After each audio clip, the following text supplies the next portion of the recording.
Now we're looking at the back side of the case. Nothing really special here, other than the fact, here, let me zoom in.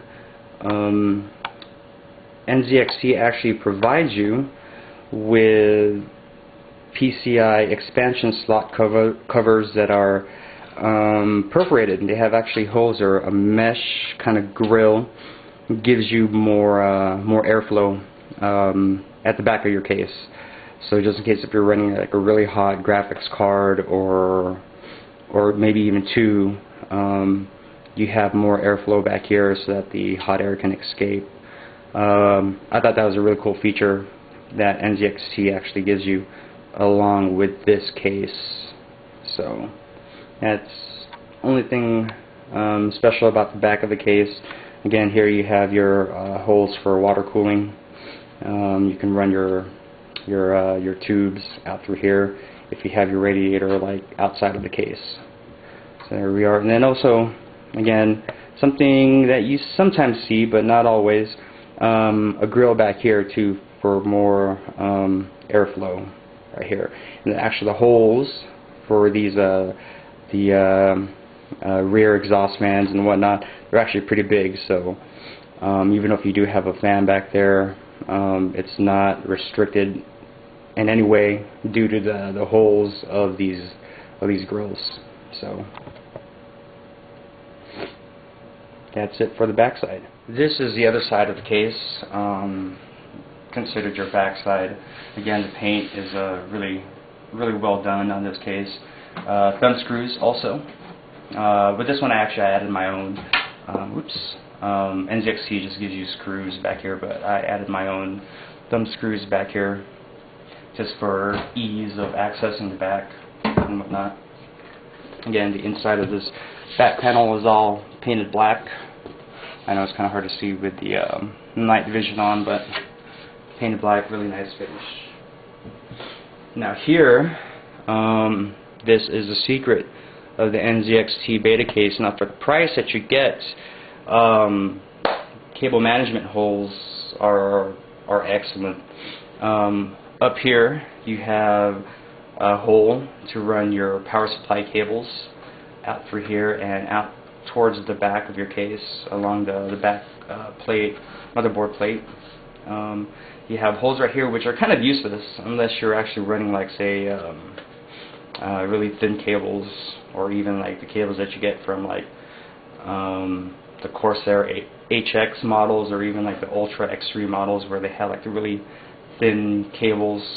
But for the most part, these are pretty much useless as far as like running wires through, maybe some case fan wires or whatnot. But these right here, these are perfect. This, as you can see, this is my 24-pin ATX power cable, and I'm actually running it through this hole right here.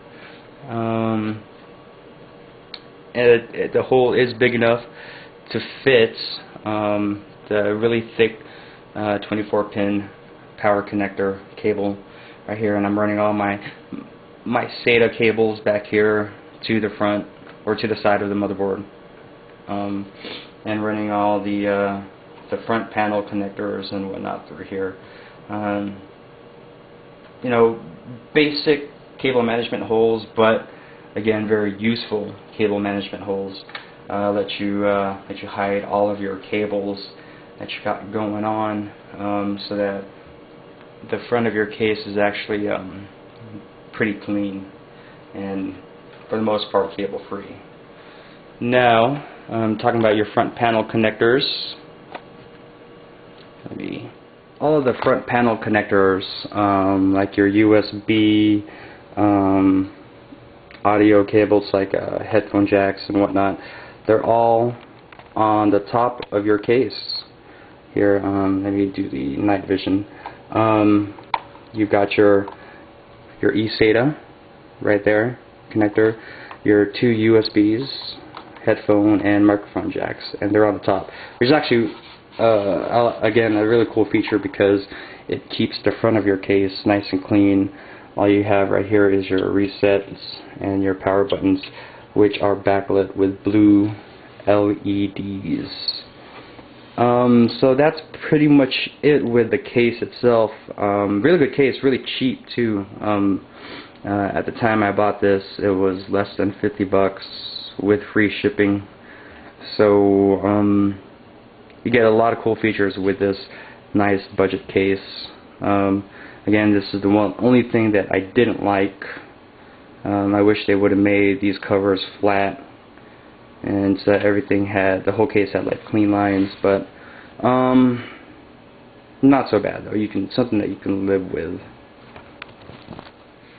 Again, to recap on the main components I used for this build, I used an EVGA 750i for the Win Edition motherboard, an Intel E8400 Core 2 Duo processor at 3.0 gigahertz, an XFX 9600 GT video card, Corsair Dominator at 1066 megahertz, 4 gigabyte RAM sticks, and an OCZ 700 watt power supply, modular power supply. And for the CPU cooler, I use a Cooler Master Hyper 2600R heatsink and fan.